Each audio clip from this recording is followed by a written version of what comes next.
Hello guys, मैं हूं साबू खान। हम बात करेंगे कक्षा 10 के मैथ की एक्सरसाइज 1.1 में क्वेश्चन नंबर 3 की। तो देखिए क्वेश्चन नंबर 3 क्या है।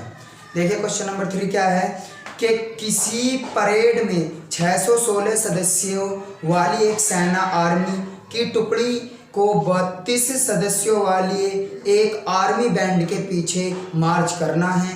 दोनों समूहों को समान संख्या वाले स्तंभों में मार्च करना है।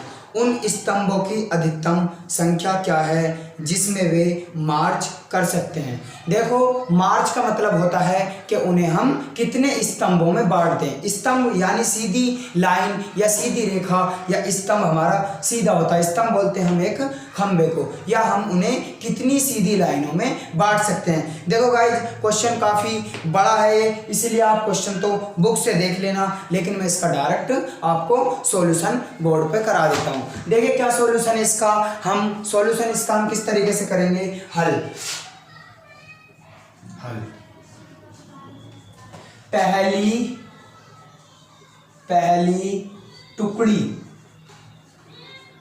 टुकड़ी में सदस्यों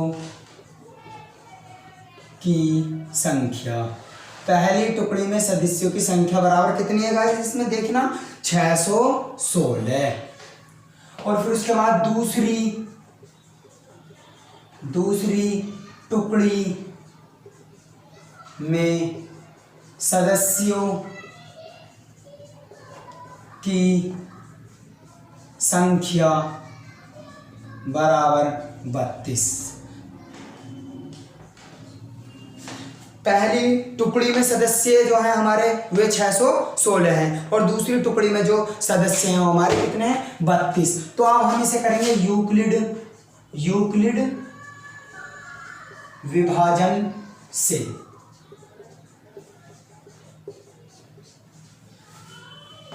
गाइस, आपको यूक्लिड विभाजन का तो पता होगा, जैसे मैंने क्वेश्चन नंबर 1 में क्या था। यूक्लिड विभाजन का तरीका ये होता है, सबसे पहले हम देखते हैं कि इन दोनों संख्याओं में बड़ी संख्या कौन सी है। इन दोनों संख्याओं में बड़ी संख्या ये है हमारी, ये 616 को हम इधर लिखते हैं। उसके बाद हम लगाते हैं बराबर का निशान।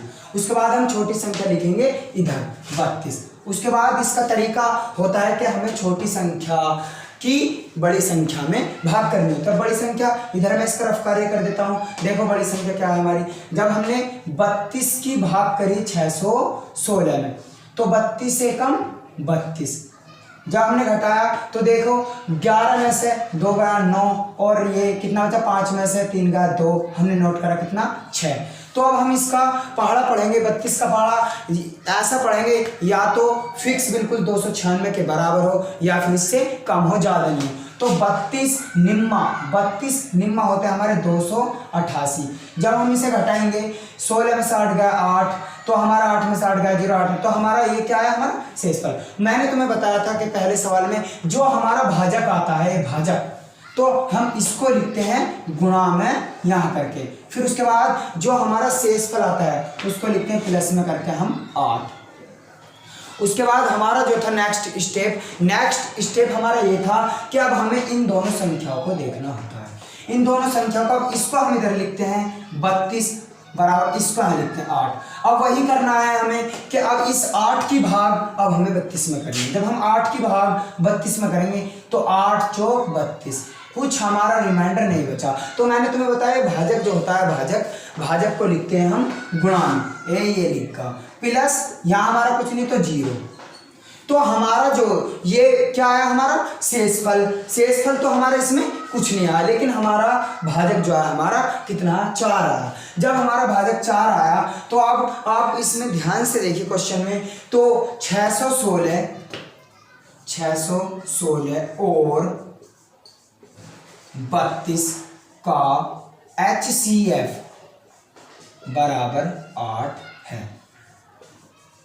ये हमारा HCF होता है, जिस संख्या की हम भाग करते हैं और वहां पे उसका शेषफल 0 आ जाए तो वही उसका HCF होता है। तो अतः स्तंभों की संख्या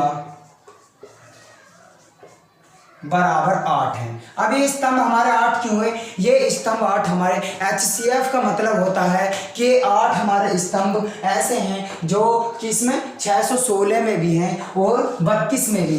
HCF का मतलब होता है जो संख्या दोनों चीज़ों में होती है उस संख्या को हम HCF कहते हैं।